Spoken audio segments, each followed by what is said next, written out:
عن أبي هريرة رضي الله عنه قال أن عيسى بن مريم سينزل في آخر الزمان ويرفعه الله إليه আল্লাহর নবী সাল্লাল্লাহু আলাইহি ওয়াসাল্লাম বর্ণনা করেছেন, নিশ্চয়ই ঈসা আলাইহিস সালাম আখিরুজ জামান তথা শেষ জামানায় অবতরণ করবেন। সায়ানজিলু ফি আখিরিজ জামান ওয়া ইয়ারফাউহু আল্লাহু ইলাইহি, আর আল্লাহ রাব্বুল আলামিন ঈসা আলাইহিস সালামকে তার দিকে উত্তোলন করে নিয়েছেন। সুবহানাল্লাহ। বুখারী শরীফের বর্ণনা, মুসলিম শরীফে এসেছে। আল্লাহ নবী সাল্লাল্লাহু আলাইহি ওয়াসাল্লাম বর্ণনা করছেন আবু হুরায়রার বর্ণনায়, ইয়ানজিলু ঈসা ইবনে মারইয়াম, ঈসা আলাইহিস সালাম অবতরণ করবেন। ফায়াকতুলুদ দাজ্জাল,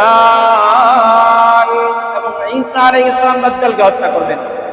আমরা গুরুত্বপূর্ণ একটা আলোচনা করছিলাম, যে আলোচনা সমস্ত নবী আলাইহিস সালাম করেছেন এবং আমাদের নবী সাল্লাল্লাহু আলাইহি ওয়াসাল্লাম করেছেন, এমনকি সারা দিন ব্যাপীও করেছেন। ইমাম মাহদী আলাইহিস সালামের আলোচনা আমরা করেছি, দাজ্জালের আলোচনা করছিলাম। সাথে সাথে দাজ্জালকে প্রতিহত করার জন্য আল্লাহ পাক রব্বুল আলামিন পৃথিবীতে আবারও প্রেরণ করবেন নবী ঈসা আলাইহিস সালামকে। আমরা ঈসা আলাইহিস সালামের জন্মের অলৌকিক আলোচনাটা করেছি। দেখেন, ঈসা আলাইহিস সালামকে কেন আবার পৃথিবীতে আসতে হবে? কারণটা হচ্ছে, শেষ জামানায় যে দাজ্জাল আসবে, দাজ্জাল নিজেকে মাসিহ রূপে দাবি করে, অর্থাৎ আল্লাহ তাআলার বিশেষ অনুগ্রহ প্রাপ্ত, অথচ আল্লাহ পাক রব্বুল আলামিন বলেছেন মাল মাসীহ ইবনে মারইয়াম ইল্লা রাসূল, ঈসা ইবনে মারইয়াম ছাড়া, মসিহ ইবনে মারইয়াম ছাড়া অন্য কেউ মাসিহ নন। আর মসিহ যিনি, তিনি আল্লাহ তাআলার রাসূলই। যেহেতু আসল মাসিহ ঈসা আলাইহিস সালাম আর নকল মাসিহ দাজ্জাল, তাহলে নকলকে প্রতিহত করার জন্য আসলকে আরেকবার পৃথিবীতে আসার প্রয়োজন আছে। কথা বলতে ঠিক। আল্লাহু আকবার। ঈসা আলাইহিস সালাম এমন একজন নবী, দেখুন অন্যান্য নবী আলাইহিস সালামের আলোচনা অনেক এসেছে কোরআনুল কারীমে, বিশেষ করে মুসা আলাইহিস সালামের আলোচনা, আমাদের নবীর আলোচনাও এসেছে, নবীজির যুদ্ধ সংক্রান্ত আলোচনা এবং বিভিন্ন আলোচনা এসেছে। কিন্তু ঈসা আলাইহিস সালামের আলোচনা যেভাবে এসেছে, গত সপ্তাহে আপনারা শুনেছেন, ঈসা আলাইহিস সালামের জন্মের আলোচনা তো আল্লাহ রাব্বুল আলামিন কোরআনে করেছেনই, তার মায়ের জন্মের আলোচনাটাও কোরআনে করেছেন। ধারাবাহিক আলোচনা আল্লাহ রাব্বুল আলামিন পূর্ণ ঘটনাই, মারইয়াম আলাইহিস সালামের পূর্ণ ঘটনা, কিভাবে তিনি পৃথিবীতে এসেছেন এবং তারপর থেকে জন্মের পর থেকে মারইয়াম আলাইহিস সালামের বেড়ে ওঠা, তার মসজিদুল আকসার খাদেম হওয়া, ঈসা আলাইহিস সালাম তার গর্ভে আসা, ঈসা আলাইহিস সালামের জন্মগ্রহণ করা এবং তার লোকালয়ে আসা পর্যন্ত দীর্ঘ আলোচনা আল্লাহ পাক রব্বুল আলামিন কোরআনুল কারীমে বিস্তারিত আলোচনা করেছেন। এখানে বিশেষ লক্ষণীয় বিষয় হচ্ছে, ঈসা আলাইহিস সালামকে আল্লাহ পাক রব্বুল আলামিন একটা বিশেষ অলৌকিক, আল্লাহ তাআলার একটা অলৌকিক ক্ষমতা প্রকাশের জন্য ঈসা আলাইহিস সালামকে প্রেরণ করেছিলেন। আর এই পদ্ধতিটার কারণে ঈসা আলাইহিস সালামকে কিছু কথা শুনতে হয়েছে এবং মারইয়াম আলাইহিস সালামকেও কিছু কথা শুনতে হয়েছে, যার জবাবস্বরূপ আল্লাহ পাক রব্বুল আলামিন তার পূর্ণ আলোচনা কোরআনুল কারীমে করেছেন। এখন আমাদের নবী আলাইহিস সালামের একটা কথা, সেটা হচ্ছে ঈসা আলাইহিস সালাম যদি বাবা ছাড়া আসতে পারেন, আমাদের নবী কেন বাবার সংস্পর্শ ছাড়া আসতে পারবেন? আমাদের দেশের বিভিন্ন ভ্রান্ত পথে চলে যাওয়া বিভিন্ন আলোচক আছেন, যারা বিভিন্ন সময় আলোচনা করেন যে আমাদের নবী আলাইহিস সালামের জন্য তার বাবার স্পর্শ প্রয়োজন ছিল না, গোলাপের সুঘ্রাণের মাধ্যমে নাকি চলে এসেছে। দেখুন, নবীজি সাল্লাল্লাহু আলাইহি সাল্লামের বাবার সংস্পর্শ যদি প্রয়োজন না হতো, ঈসা আলাইহিস সালামের বাবা ছাড়া যে অপবাদ ঈসা আলাইহিস সালামকে নিতে হয়েছে, মারইয়াম আলাইহিস সালামকে যে অপবাদ নিতে হয়েছে, সেই অপবাদ আসার সম্ভাবনা ছিল কি? ছিল না? আল্লাহ তাআলা এটা বুঝেন না? আপনি বুঝলেন যে বাবার সংস্পর্শে এসেছে, এটা শুনতে মনে হয় খুব খারাপ মনে হয়। আপনি যেটা উল্লেখ করছেন বাবার সংস্পর্শ ছাড়া এসেছে, এটা মানুষ খুব ভালোভাবে নেয় না, এটা খুব সহজ প্রমাণ হচ্ছে ঈসা আলাইহিস সালাম। সুতরাং আল্লাহ রাব্বুল আলামিন তাকে সহজ এবং স্বাভাবিক প্রক্রিয়ায়, মানব প্রক্রিয়ায় মানুষ হিসেবে আল্লাহ রাব্বুল আলামিন আমাদের নবীকে প্রেরণ করেছেন। এটাই স্বাভাবিক দাবি, এটাই যৌক্তিকতার দাবি এবং এটা খুব সুন্দর সভ্য সংস্কৃতির দাবি। কথা বলেন ঠিক না? আল্লাহ তাআলা বুঝার তৌফিক দান করুন। দ্বিতীয় হচ্ছে, ঈসা আলাইহিস সালাম যখন পৃথিবীতে এসেছে, ইহুদি সম্প্রদায় ঈসা আলাইহিস সালামকে নিয়ে দুইটা বিভ্রান্তির মধ্যে পড়েছে। এক নম্বর বিভ্রান্তি হচ্ছে ঈসা আলাইহিস সালামের জন্ম নিয়ে। ঈসা আলাইহিস সালাম আল্লাহর নবী, তিনি যে বাবার স্পর্শ ছাড়া এসেছেন পৃথিবীতে, বাবার সংস্পর্শ ছাড়া এসেছেন, এটা নিয়ে তারা বিভ্রান্তিতে পড়েছে। ঈসা আলাইহিস সালামের উপর তারা অপবাদ নিয়ে এসেছে, যা আরব সন্তানের মতো, নাউযুবিল্লাহ। তো আল্লাহ তাআলা তো জবাব দিয়েছেন। আল্লাহ তাআলা কোরআনুল কারীমে বলছেন, ইন্না মাতালা ঈসা ইনদাল্লাহি কামাতালি আদম খালাকাহু মিন তুরাবিন সুম্মা ক্বালা লাহু কুন ফায়াকুন। আল্লাহ রাব্বুল আলামিন বলছেন, ঈসা আলাইহিস সালামের উপমা এমন একজন উপমা, কামাতালি আদম, আদম আলাইহিস সালামকে আমি আল্লাহ রাব্বুল আলামিন আমার ঐকান্তিক ক্ষমতার বলে সৃষ্টি করেছি। আল্লাহ রাব্বুল আলামিন বলেছেন, ইন্না মাতালা ঈসা, নিশ্চয় অনুরূপভাবে ঈসার উপমা হচ্ছে কামাতালি আদম, আদম আলাইহিস সালামের দৃষ্টান্ত যেমন তার বাবা ছিল না, মা ছিল না, আমি রব আমার শক্তির বলে, আমার ক্ষমতার বলে যেমন বাবা মা ছাড়া আদম আলাইহিস সালামকে পৃথিবীতে প্রেরণ করেছি, আমি সেই রব ঈসা আলাইহিস সালামকে বাবা ছাড়া পৃথিবীতে প্রেরণ করেছি। সুবহানাল্লাহ। খালাকাহু মিন তুরাবিন সুম্মা ক্বালা লাহু কুন ফায়াকুন। আমি আদমকে কোনো মানুষের সংস্পর্শ নেই নাই, আমি মাটি থেকে তার স্ট্রাকচার তৈরি করেছি। খালাকাহু মিন তুরাবিন সুম্মা ক্বালা লাহু কুন ফায়াকুন। মাটি থেকে স্ট্রাকচার তৈরি করার পর আমি বললাম কেবলমাত্র কুন হয়ে যাও। আল্লাহ বলছেন আমি কুন বলেছি, ফায়াকুন, আর আদম আলাইহিস সালামের পরিপূর্ণ স্ট্রাকচার, পরিপূর্ণরূপে মানব আকৃতিতে তিনি তৈরি হয়ে গিয়েছেন। সুবহানাল্লাহ। আল্লাহ তাআলা বলছেন, আল হাক্কু মির রাব্বিক, এটাই সত্য কথা, ফালা তাকুনান্না মিনাল মুমতারিন, সুতরাং তোমরা কোন রূপের সন্দেহ সংশয়ে পতিত হয় না। সুবহানাল্লাহ। আল্লাহ তাআলা ঈসা আলাইহিস সালামের সন্দেহ দূরীভূত করছেন এবং নবীকে বলছেন, ফামান হাজ্জাকা ফীহি মিন বাদি মা জাআকা মিনাল ইলম, স্পষ্ট ইলম, স্পষ্ট জ্ঞান চলে আসার পরেও যারা আপনার সাথে ঝগড়া করতে চায়, তর্ক বিতর্কে লিপ্ত হইতে চায়, আপনি তাদেরকে বলেন, তাআলাউ নাদউ আবনাআনা ওয়া আবনাআকুম, নিসাআনা ওয়া নিসাআকুম, আনফুসানা ওয়া আনফুসাকুম, সুম্মা নাবতাহিল ফানাজআল লানাতাল্লাহি আলাল কাযিব। আসো আমরা খোলা প্রান্তরে চলি,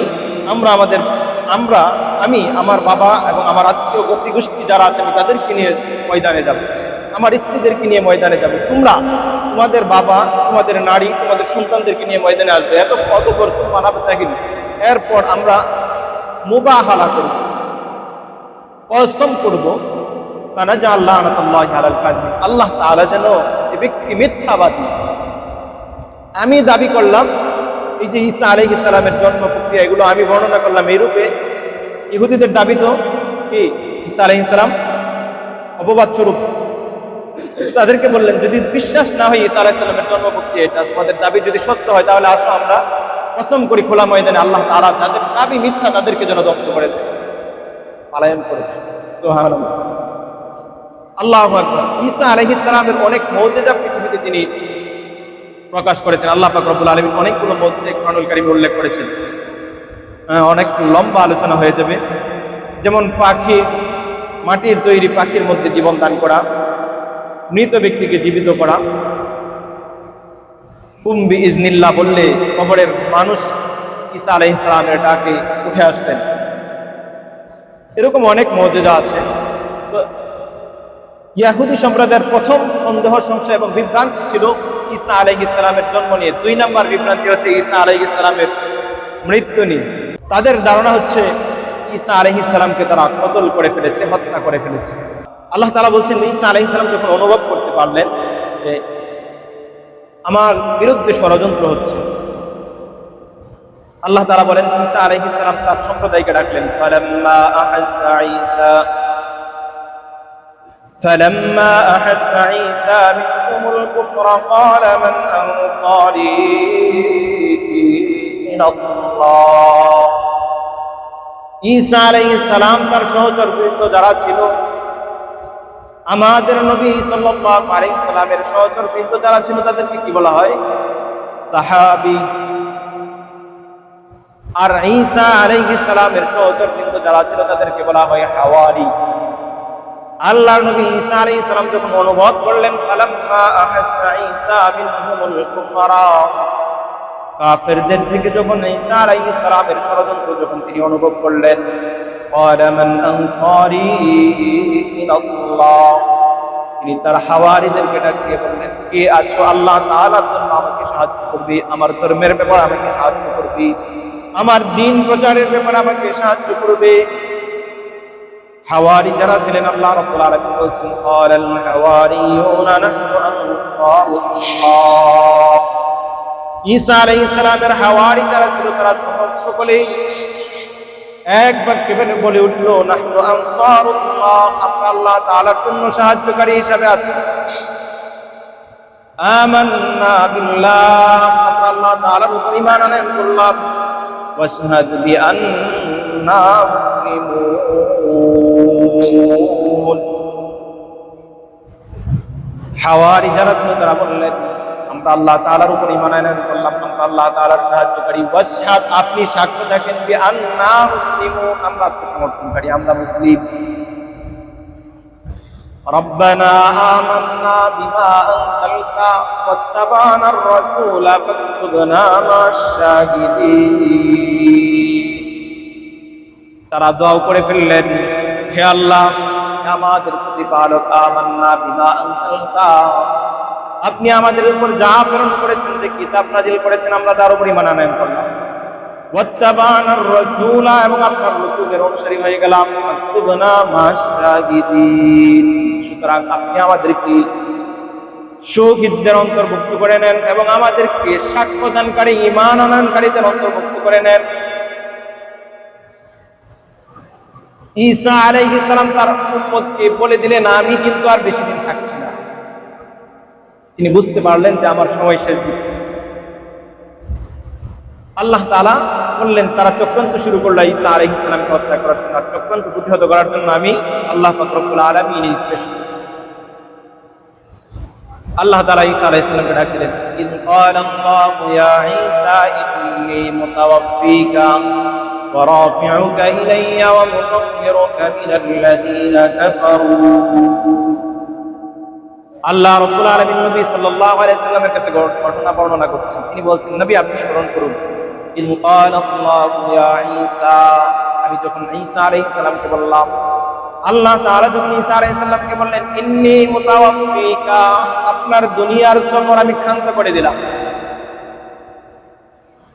ইন্নী মুতাওয়াফফিকা, দুনিয়ার সফর আমি সংক্ষিপ্ত করে দিলাম। ওয়া রাফি'ুকা ইলাইয়া, আর আমি আপনাকে আসমানে উত্তোলন করে নিলাম, আকাশে উত্তোলন করে নিলাম। ওয়া মুতাহহিরুকা মিনাল্লাযীনা কাফারু, আর আমি কাফেরদের থেকে আপনাকে পবিত্র করলাম, কাফেরদের চক্রান্ত থেকে আমি আপনাকে মুক্ত করলাম, কাফেরদের কুফরি থেকে আমি আপনাকে হেফাজত করলাম। وجاعل الذين اتبعوك فوق الذين كفروا إلى يوم القيامة, আর আপনার অনুসারী যারা, আপনার বাস্তবিক পক্ষে অনুসারী যারা, আল্লাহ রাব্বুল আলামিন বলছেন, আমি তাদেরকে কিয়ামত পর্যন্ত পৃথিবীতে বিজয়ী হিসাবে সাব্যস্ত করে দিলাম। সুবহানাল্লাহ। ইহুদি সম্প্রদায় যে বিভ্রান্তির মধ্যে আছেন, এই যে এখানে আল্লাহ রাব্বুল আলামিন নিজে বলছেন, ইন্নী মুতাওয়াফফিকা ওয়া রাফি'ুকা ইলাইয়া, আপনার দুনিয়ার সফর সংক্ষিপ্ত করলাম, ওয়া রাফি'ুকা, আমি আপনাকে আসমানে উত্তোলন করে নিলাম, আমার কাছে উত্তোলন করে নিলাম। ওয়া মুতাহহিরুকা মিনাল্লাযীনা কাফারু, কাফেরদের থেকে হেফাজত করলাম। সূরা নিসা আয়াত নম্বর 157, সেখানে আল্লাহ পাক রব্বুল আলামিন কাফেরদের দাবিটা উল্লেখ করেছেন। এখানে তাদের দাবি নাই, এখানে তাদের চক্রান্তর কথা আছে। আল্লাহ পাক রব্বুল আলামিন বলছেন, ওয়া কাওলিহিম ইন্না কাতালনাল মাসীহা ঈসা ইবনে মারইয়াম, আল্লাহ রাব্বুল আলামিন বলছেন, ইহুদি সম্প্রদায় যারা, তারা দাবি করে, ইন্না কাতালনাল মাসীহা ঈসা ইবনে মারইয়াম রাসূলুল্লাহ, তারা দাবি করে তারা আল্লাহর নবী ঈসা আলাইহিস সালামকে হত্যা করেছে। আর আল্লাহ পাক রব্বুল আলামিন বলছেন, ওয়া মা কাতালুহু ওয়া মা সালাবুহু, তারা তাকে হত্যা করতে পারে নাই। ওয়া মা সালাবুহু, তারা তাকে শূলিতে চড়াইতে পারে নাই। ওয়ালাকিন শুব্বিহা লাহুম, বরং তারা নিজেরা ধোঁকায় পতিত হয়েছে। সুবহানাল্লাহ। وإن الذين اختلفوا فيه لفي شك منه তারা সন্দেহে পতিত হয়েছে, তারা যে বিষয়টা ইখতিলাফ করছে। আল্লাহ তাআলা বলছেন মা লাহুম বিহি মিন ইলমিন, তাদের কোনো জ্ঞান নাই সম্পর্কে, ইল্লা ইত্তিবাআ, তারা কেবলমাত্র তাদের সন্দেহকে অনুসরণ করে। ওয়া মা কাতালুহু ইয়াকিনা, নিশ্চিতভাবে তারা তাকে হত্যা করতে পারে নাই। বার রাফা'াহু আল্লাহু ইলাইহি, আল্লাহ তাআলা তাকে আসমানে উত্তোলন করে নিয়েছেন। ওয়া কানা আল্লাহু আজিজান হাকীমা, নিশ্চয় আল্লাহ তাআলা পরাক্রমশালী এবং প্রজ্ঞাময়। সুবহানাল্লাহ। এই হচ্ছে ঈসা আলাইহিস সালাম। তাহলে ঈসা আলাইহিস সালামকে আল্লাহ পাক রব্বুল আলামিন বলছেন আসমানে উত্তোলন করে নিয়েছেন, এই তো? ঈসা আলাইহিস সালাম জীবিত আছে। এখন শুনেন, আপনারা তো দাজ্জালের আলোচনা শুনছেন, আমি বললাম হাদিসে এসেছে দাজ্জাল পৃথিবীতে আছে, তাই তো? একটু সন্দেহ হয় না দাজ্জাল কিভাবে থাকতে পারে? দাজ্জাল পৃথিবীতে জীবিত আছে, পৃথিবীতে চলে এসেছে, এটা নিয়ে সন্দেহ হইতে পারে, কারণ দাজ্জালের আলোচনাটা কোরআনে সরাসরি আসেনি, কিন্তু আল্লাহ নবী ঈসা আলাইহিস সালামের আলোচনা কোরআনে আছে। ঈসা আলাইহিস সালামকে জীবিত আল্লাহ পাক রব্বুল আলামিন আসমানে তুলে নিয়েছেন, এটাও তো আছে। ঈসা আলাইহিস সালামকে যদি আল্লাহ পাক রব্বুল আলামিন জীবিত আসমানে রাখতে পারেন, তাহলে দাজ্জালকে পৃথিবীতে জীবিত রাখতে পারেন না? রাখতে পারেন। আল্লাহু আকবার। তাহলে ইহুদি সম্প্রদায় দুইটা বিভ্রান্তির মধ্যে পতিত হয়েছে। এক নম্বর, নবীজি ঈসা আলাইহিস সালামের জন্ম নিয়ে, দুই নম্বর তাকে হত্যা করা নিয়ে।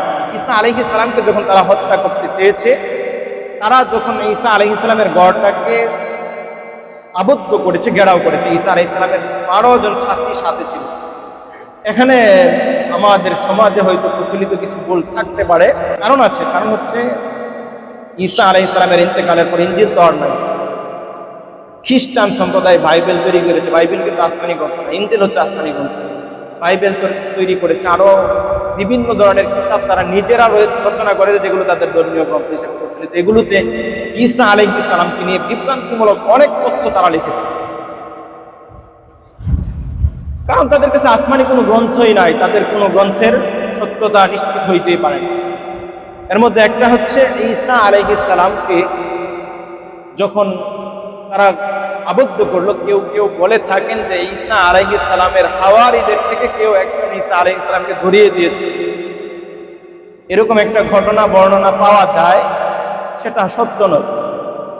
যেটা পাওয়া যায় সত্য, সেটা হচ্ছে ঈসা আলাইহিস সালামকে যখন তারা গ্রেফতার করার জন্য, তাকে হত্যা করার জন্য তার ঘরটাকে যখন তারা আবদ্ধ করলো, ঈসা আলাইহিস সালাম হাওয়ারীদের থেকে জিজ্ঞাসা করলেন, তোমাদের থেকে এমন কেউ কি আছো যে আমার পরিবর্তে আমাকে ইয়াহুদী সম্প্রদায় আবদ্ধ করেছে, হত্যা করবে? তোমাদের থেকে এমন কেউ কি আছো যে আমার পরিবর্তে তাকে হত্যা করা হবে, বিনিময়ে সে জান্নাত লাভ করবে? একজন যুবক দাঁড়িয়ে গেল, ঈসা আলাইহিস সালাম বললেন, বসো। আবার তিনি একই ঘোষণা দিলেন। যে যুবক প্রথম দাঁড়িয়েছেন তিনি আবারও দাঁড়িয়েছেন। ঈসা আলাইহিস সালাম 3 নাম্বার ঘোষণা দিয়েছেন, তৃতীয়বার ওই যুবকই দাঁড়িয়েছেন। ঈসা আলাইহিস সালাম তাকে সমর্থন করলেন। ঈসা আলাইহিস সালাম 12 জন হাওয়ারীর সামনে আল্লাহ পাক রব্বুল আলামিন তাকে আসমানে উত্তোলন করে নিয়েছেন, তারা অসহায় হয়ে থাকিয়েছে। সুবহানাল্লাহ। তাহলে ঈসা আলাইহিস সালাম আসমানে আছেন, কোরআন থেকে প্রমাণিত, হাদিস থেকে প্রমাণিত। عن أبي هريرة رضي الله عنه قال أن عيسى بن مريم سينزل في آخر الزمان ويرفعه الله إليه। আল্লাহর নবী সাল্লাল্লাহু আলাইহি ওয়াসাল্লাম বর্ণনা করেছেন, নিশ্চয়ই ঈসা আলাইহিস সালাম আখিরুজ জামান তথা শেষ জামানায় অবতরণ করবেন। সায়ানজিলু ফি আখিরিজ জামান ওয়া ইয়ারফাউহু আল্লাহু ইলাইহি, আর আল্লাহ রাব্বুল আলামিন ঈসা আলাইহিস সালামকে তার দিকে উত্তোলন করে নিয়েছেন। সুবহানাল্লাহ। বুখারী শরীফের বর্ণনা, মুসলিম শরীফে এসেছে, আল্লাহ নবী সাল্লাল্লাহু আলাইহি ওয়াসাল্লাম বর্ণনা করছেন, আবু হুরায়রার বর্ণনায়, ইয়ানজিলু ঈসা ইবনে মারইয়াম, ঈসা আলাইহিস সালাম অবতরণ করবেন, ফায়াকতুলুদ দাজ্জাল, এবং ঈসা আলাইহিস সালাম দাজ্জালকে হত্যা করবেন। ওয়া ইয়াকুনু লিল মুমিনিনা নাসরুন ওয়া হুদা, এবং ঈসা আলাইহিস সালাম আল্লাহ তাআলার পক্ষ থেকে মুসলমানদের জন্য, মুমিনদের জন্য নাসরুন, নুসরাত হিসাবে আসবেন, অনুগ্রহ এবং সাহায্যকারী রূপে আসবেন। ওয়া হুদান, এবং মুসলমানদের জন্য তিনি পথ প্রদর্শক রূপে পৃথিবীতে আবার আগমন করবেন। সুবহানাল্লাহ। আজকের ইহুদি সম্প্রদায় অপেক্ষায় আছে দাজ্জাল আসবে, থাকো অপেক্ষায়, আমরাও অপেক্ষায় আছি, তোমাদের মাসিহকে নিয়ে আসো। আজকের ইহুদি সম্প্রদায় ভাবছে যে একজন সিনওয়ারকে হত্যা করলে বুঝি ফিলিস্তিন স্বাধীন হয়ে যায়, ভাবছে একজন আবু উবাইদাকে হত্যা করলে বুঝি স্বাধীন হয়ে যায়। কত কিছুদিন আগে হামাসের সেনা প্রধান যিনি ছিলেন তাকে তারা হত্যা করেছে। হত্যা তো করছো, মুসলমানদেরকে দমিয়ে দেওয়া সহজ? সম্ভব না, বরং বাইতুল মাকদিস বিজয় হবে ইনশাআল্লাহ। আল্লাহ রাব্বুল আলামিন মাহদী আলাইহিস সালামকে পৃথিবীতে প্রেরণ করবেন, তিনি বাইতুল মাকদিস বিজয় করে ফেলবেন ইনশাআল্লাহ। দ্বিতীয় সর্বশেষ পর্যায়ে আজকের ইহুদি সম্প্রদায় যারা আছে তাদের সর্বশেষ পরিণতি আমরা দেখব ইনশাআল্লাহ। আল্লাহ নবী সাল্লাল্লাহু আলাইহি সাল্লাম বর্ণনা করছেন, আন আবি হুরায়রা রাদিয়াল্লাহু আনহু قال لا تقوم الساعة কিয়ামত ততক্ষণ পর্যন্ত সংঘটিত হবে না হাত্তা ইউকাতিলুল মুসলিমুনা আল-ইয়াহুদ, যতক্ষণ না পর্যন্ত মুসলমানেরা সম্মিলিতভাবে ইহুদি সম্প্রদায়ের সাথে যুদ্ধে লিপ্ত হচ্ছে। আর সেই সময়টা যখন চলে আসবে, আল্লাহর নবী সাল্লাল্লাহু আলাইহি ওয়াসাল্লাম বর্ণনা করেন, হাত্তা ইয়াক্তাবি আল-ইয়াহুদ, ইহুদি সম্প্রদায় তারা আজকে কর্তব্য করে চলছে।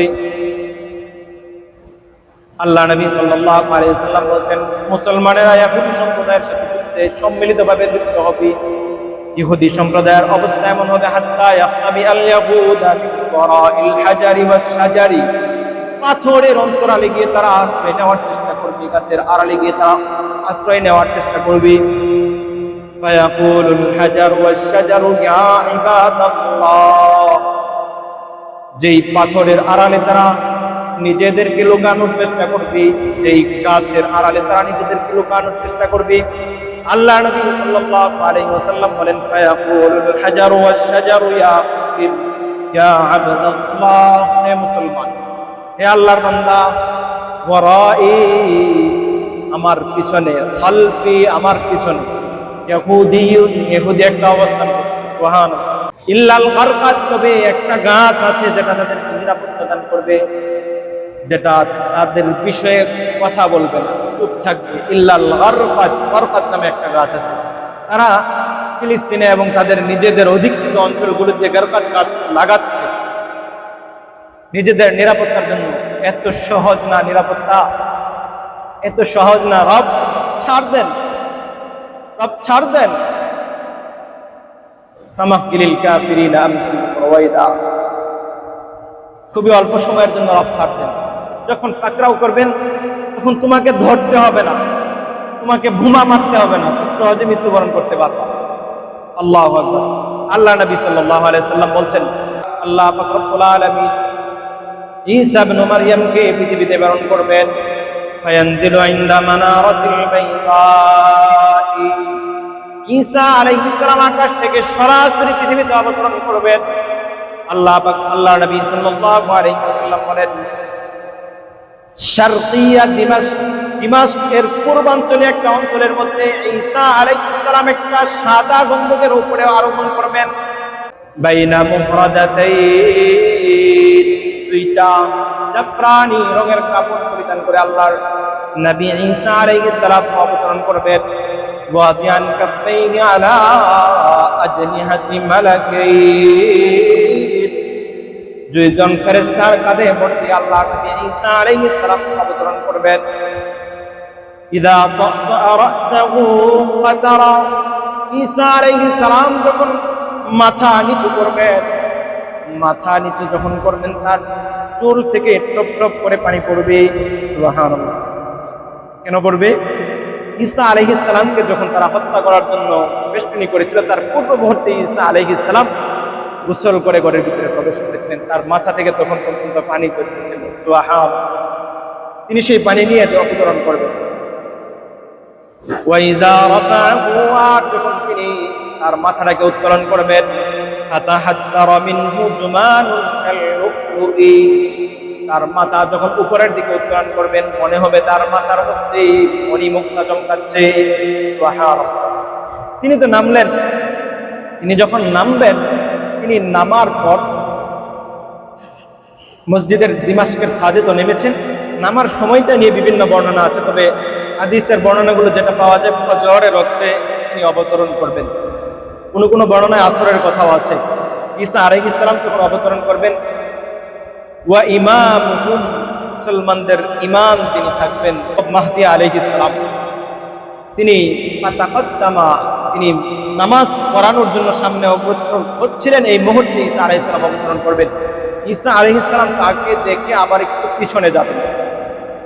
ঈসা আলাইহিস সালামকে এগিয়ে দেওয়ার জন্য পিছনে যাওয়ার পর ঈসা আলাইহিস সালাম তার কাঁধে হাত রেখে বলবেন, উকিমাত লাকা, জামাতটা তোমার জন্য দাঁড়িয়েছে, সুতরাং ফাসাল্লি, নামাজটা পড়িয়ে দাও তুমি।